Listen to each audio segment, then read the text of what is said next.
আসসালামু আলাইকুম। আমি শামিমা খুলনা থেকে বলছি।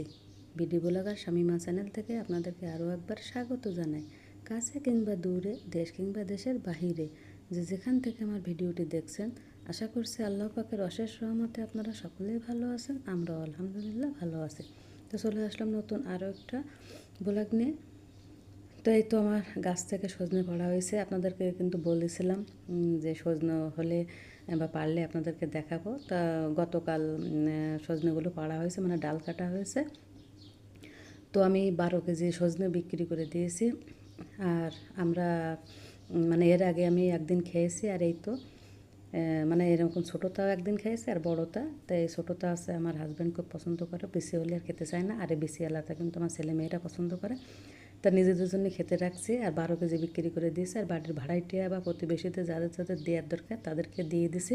আর আমি আজকে নিশি আপু, তিশা আপা বা বাপ্পি ভাইদের সম্পর্কে কথা বলবো। যে নিশি আপু ভিডিওতে এসে তিশা আপা সম্পর্কে কী কী কথা বললো, সে গুরুত্বপূর্ণ কথাগুলো আপনাদের সাথে শেয়ার করবো। তো ভিডিওতে দেখতে থাকুন।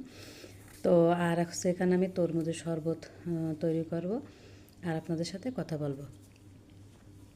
তো গত দিনে কিন্তু নিশি আপু ভিডিওতে বলছে তিশা আপা সম্পর্কে, কারণ নিশি আপুর আম্মা মারা যাওয়ার পরে কিন্তু তিশা আপা বা বাপ্পি ভাইদের নিয়ে কিন্তু অনেক রোস্টিং ভিডিও করছে। দেখুন, হায়াত মাহাতুর কথা তো আল্লাহ পাক জানেন, তাই না? হায়াত মাহাত তো আল্লাহ পাকের হাতে।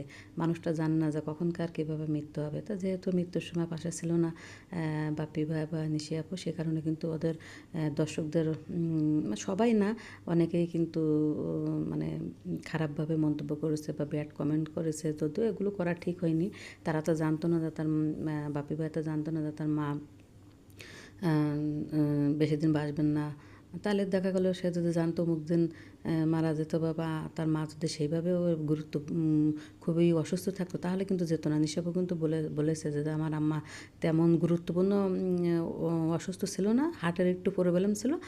ও ডাক্তারের উপরে ছিল, মানে ওষুধের উপরে ছিল, ডক্টর দেখানো হয়েছিল সেভাবে আর কি। আর মালয়েশিয়াতে কিন্তু উনি 3 মাস থেকে আসছে, সম্ভবত 3 মাসের ওষুধ নিয়ে গেছিলো তা বললো। তা তিশা আপাকে কিন্তু অনেকভাবে মানুষ রোস্টিং করে যে শাশুড়ি সাথে খারাপ ব্যবহার করছে, বা শাশুড়ির সাথে মিল ছিল না, বা আলাদা রান্না করে খেত। আসলে কিন্তু ব্যাপারটা এরকম না। যেমন একটা ভিডিও কিন্তু 10 থেকে 15 মিনিট, সর্বোচ্চ 20 মিনিটের হয়, কিন্তু দিন রাতে কিন্তু 24 ঘন্টা নিয়েই কিন্তু এক একটা দিন পার হয়। তাই এর ভিডিওতে মানুষ যতটুকু দেখে কিন্তু সেভাবেই উল্টোপাল্টা কমেন্টস করে। আসলে কিন্তু এভাবে উল্টোপাল্টা কমেন্টস করা ঠিক না। তো তিশা আপা কিন্তু অনেক ভালোবাসতো তার শাশুড়িকে, এবং নিশিয়াপুর আম্মু বা বাপ্পি ভাইয়ের আম্মু কিন্তু অনেক গোছানো বা পরিপাটি একটা মহিলা ছিলেন, এবং অনেক বুদ্ধিমতী মহিলা ছিলেন। তো নিশা আপু বললো যে, মানে যেটা বলছে তার মায়ের সম্পর্কে বা ভাবির সম্পর্কে, তা আসলেই আমার মনে হয় প্রত্যেকটা শাশুড়ির এরকম হওয়া উচিত। যে নিশা আপুর আম্মু নাকি তিশাপাড়া যে সময় ঢাকা থাকতো, ঢাকায় থেকে আসলে মানে কাপড় চোপড় আছে না, যে গ্রামের বাড়ি অনেক সময় কাপড় চোপড় রেখে যায় বা ভুলে যায়, সেগুলা নিশাপুর আম্মা নাকি মানে পরিষ্কার করে, কেসে পরিষ্কার করে, সুন্দর করে ভাঁজ করে আলমারিতে উঠাই রাখতো। খুবই কম শাশুড়িরা আছে কিন্তু যে এই ধরনের কাজ করে, যে পুতুর উপর কাপড় চোপড় সে ধোয়া তো দূরে রাখ, যে রেখে গেছে একটু গুছিয়ে রাখবো, এগুলো কিন্তু করতে চায় না।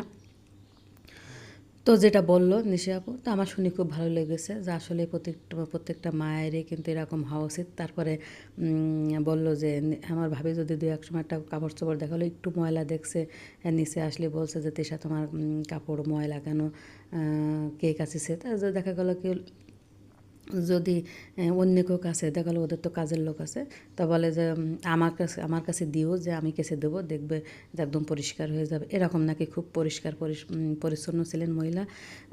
আসলেই খুব ভালো মহিলা ছিলেন। আল্লাহ পাক তার জীবনের ভুল ছোটোখাটো যত ভুল ত্রুটি আছে সবগুলো ক্ষমা করে তাকে আন্টিকে জান্নাতুল ফেরদাউস দান করুন, সেই দোয়া করি। তারপরে নিশাবু বললো যে ছোট্ট একটা ঘটনা বলি। নিশাপু বাংলাদেশে আসলে নাকি ওনার ছেলে আর তানের কাপড় চোপড় নাকি একসঙ্গে ভিজিয়েছিল বাথরুমে। তা নিশাপু বাচ্চারটা ধুয়েছিল কিন্তু তানেরটা ধুয়নি, সে কারণে নাকি অনেক বকা খেতে হয়েছিল। তা নিশাপু বললো যে আমার আম্মা যেহেতু অনেক পরিষ্কার করেছে না, দেখা গেলো আমি ধুইলে পরিষ্কার হবে না, সেসব উল্টো বকা খেতে হবে না, সেই কারণে আমি ধুইনি। কিন্তু জিনিসটা নিয়ে আম্মা অনেক আমাকে বকা দিছে। তো দেখুন পোতার প্রতিও কি টান, পোতাপত্নী অনেক দাদিরা তো আছে স্বভাব করে, ছেলের সামনে একরকম দেখায় আর ছেলের অগোচরে কিন্তু আরেক রকম। তা সে তুলনায় কিন্তু নিশাপুর আম্মু অনেক ভালো মহিলা ছিলেন। তো এই তো আরেকটা ঘটনা বলল যে ঢাকা থেকে আসলে যে সময় ওরা বাসা আসে সে সময় নাকি এরকম কি কার্পেট নাকি বিছিয়ে দিয়েছিল, সে নিয়ে অনেক কথা হয়েছিল। তো সে কথা বললো নিশাপুর মাকে বলেছিল যে আম্মা তোমাকে এই কাজটা না করলে হতো না, ভাইয়ের ঘরের কার্পেটটা তোমাকে না বিছালে পরিষ্কার করেছিল না বিছিয়েছিল, এরকম একটা কথা বললো। তা নিশাপুর আম্মু নাকি বলছে, নিশি তুমি এই কথা বলো কেমন করে, তুমি আমার মেয়ে, তুমি থাকলে তোমার ঘরে আমি করতাম না, তা তোমার ঘরে যদি আমি করতে পারি তাহলে কেন আমি তিশারটা করতে পারবো না, বা আমার ছেলেরটা করতে পারবো না, বা তিশারটা করলে দোষ হবে কেন, তোমারটা করলে যদি দোষ না হয় তাহলে তিশারটা করলে দোষ হবে কেন।